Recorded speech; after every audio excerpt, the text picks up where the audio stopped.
Tony Stein wasn't just a Marine, he was an unstoppable force. Armed with a machine gun he built himself, he tore through enemy lines like a one-man army. This is the unbelievable story of how a kid from Ohio turned a plain gun into a battlefield legend, and became a Medal of Honor hero in the process. Tony Stein was born in Dayton, Ohio in 1921. Growing up, he wasn't a prodigy, a genius, or some larger-than-life figure. He was just a tough blue-collared kid with a knack for working with his hands. But when World War II broke out, Stein didn't hesitate. He enlisted in the Marine Corps and became part of the legendary Para-Marines, an elite airborne unit. If you don't know about the Para-Marines, it's because they don't exist anymore. They were trained for airborne assaults, but in the Pacific Theater, jumping out of planes wasn't exactly useful. Instead, they were thrown into the toughest battles of the war, including the brutal campaign for Bougainville, and that's where Stein first proved he was something special. His fellow Marines knew him as a guy who would never back down, never slowed up, and never lost a fight. But it was at Iwo Jima where he became a legend. The Iwo Jima invasion was a nightmare from the start. On February 19, 1945, 70,000 Marines stormed the beaches, and immediately got cut down by a wall of machine gun fire. The Japanese weren't waiting in trenches. They were hidden in miles of underground bunkers and tunnels. It wasn't just a battle, it was an ambush. Most Marines hit the dirt and tried to survive. Tony Stein, he picked up a machine gun from a downed American fighter plane, modified it himself, and took the fight to the enemy. The weapon was called the Stinger, and it wasn't your average rifle. It was a .30 caliber machine gun ripped straight from a Navy aircraft, originally designed to mow down enemy planes, not infantry. Stein, he turned it into a handheld monster, adding a stock and a bipod so he could carry it like an oversized assault rifle.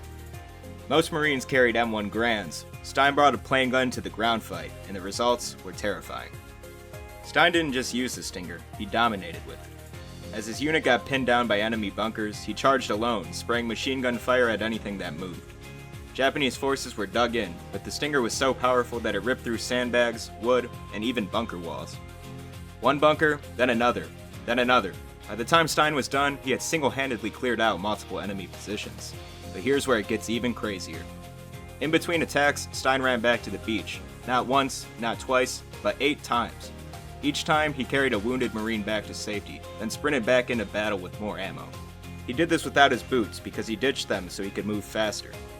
Think about that for a second. Under constant machine gun fire, this guy was sprinting back and forth, unarmed, carrying his fellow Marines to safety. Who does that? At one point, a sniper's bullet grazed his helmet. He didn't flinch, he just kept going. Stein's heroics helped his unit punch through enemy defenses, and over the next few days, the Marines gained ground, but Iwo Jima was far from over. On March 1st, 1945, just 10 days after his legendary rampage, Stein was part of another assault, this time on a fortified village. He led the charge once again, pushing forward while laying down heavy fire, but this time, he didn't make it back.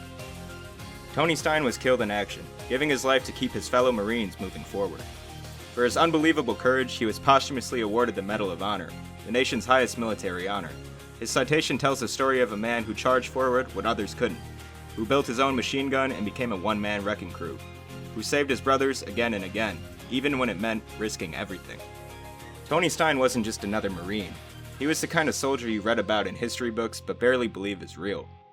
His actions at Iwo Jima weren't just brave, they were superhuman. He turned a battlefield into his own personal war zone, using a machine gun that shouldn't even have been possible to carry. And he did it all while carrying his wounded brothers to safety, time after time. Stein's story isn't as famous as some war legends, but maybe it should be, because if there ever was a real-life action hero, Tony Stein was it. And next time you hear about Iwo Jima, remember this. Some men are made for war, but Tony Stein, he made war his playground.